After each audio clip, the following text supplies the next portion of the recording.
Today we are working on Lesson 14, Apply in PowerPoint. So this is what you should have opened up. Go ahead and save the presentation with your initials at the end, where you save everything when you work on stuff. And then step 3 says on slide 1, insert a text box and type your first and last name. So make sure you're on slide 1. I'm going to insert text box. Down here on the bottom left, we're going to type your first and last name.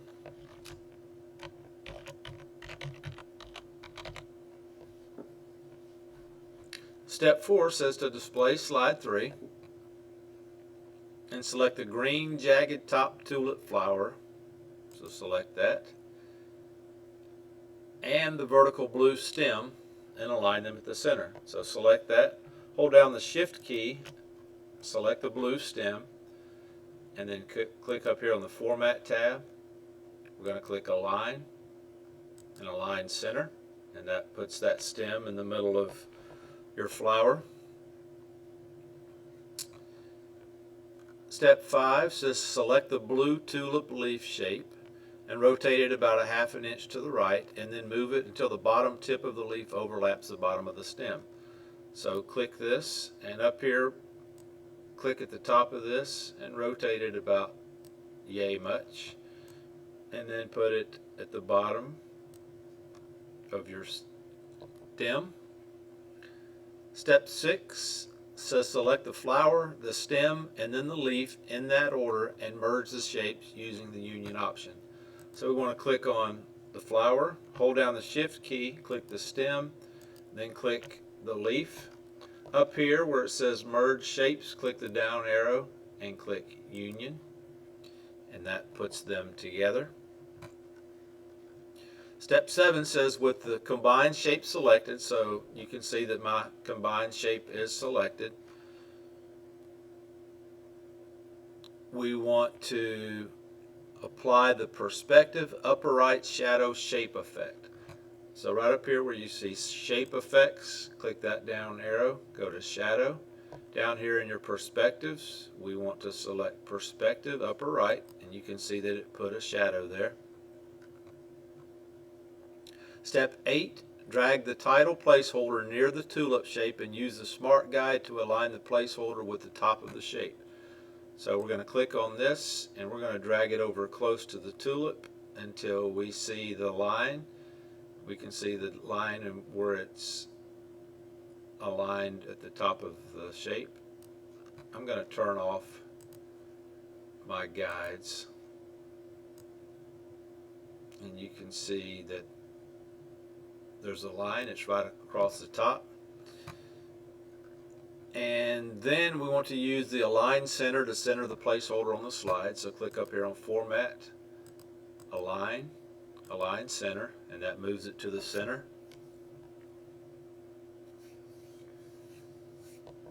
Step 9, with the placeholder still selected, copy and then paste the placeholder shape. So we have that selected. I'm going to use a shortcut. I'm going to do Control C and then Control V. Control C and Control V, and that copies and pastes. Remove the text from the pasted shape, so I'm just going to click in, click in there, and I'm going to delete that.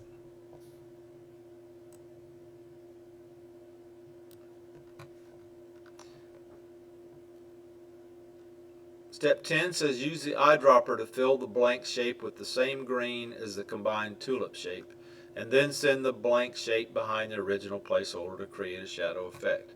So with that one still selected, I'm going to go to Shape Fill, I'm going to select Eyedropper, I'm going to go over here to this tulip and select that, and then I'm going to come up here and I'm going to click Send to the back, and that places that behind that. I'm going to move mine up a little bit so it looks like a shadow effect. Next step says to flip the daffodil bulb picture horizontally and then middle align the 3 bulbs. So click on your daffodil bulb, click up here on Format, and we're going to click Align, or excuse me, we're going to click rotate, and we're going to flip horizontally. It flipped it around. And then center align each bulb's, middle align the 3 bulbs. So I'm going to hold down the shift key and select each bulb, and then go align and align middle, and that aligned all of those. Step 12 says use the smart guides to center align each bulb's label with the bulb picture, and then align the labels at the bottom. So I'm going to click on Tulip, and I'm going to go till I see the red line. Now I know it's centered. And I'm going to move it down to where I see the lines in line with the tulips and the daffodil and the iris. I'll do the same thing with the daffodil. I'll drag this till I see the alignment there. And then with iris, the same thing.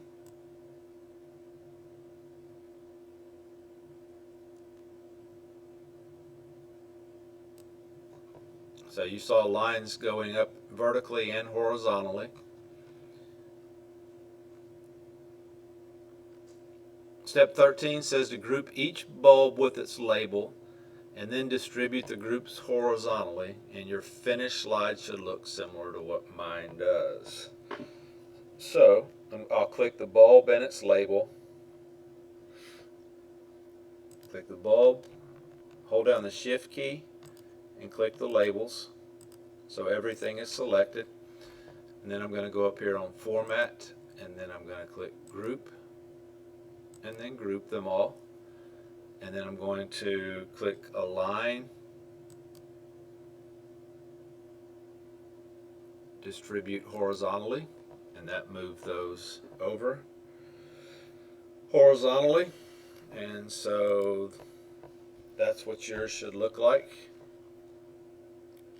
Step 14 says to print slides 1 and 3, but my class knows that we do not print those, and so just save yours, closing the presentation, saving it, and exiting PowerPoint, and then submitting to be graded. And that completes lesson 14.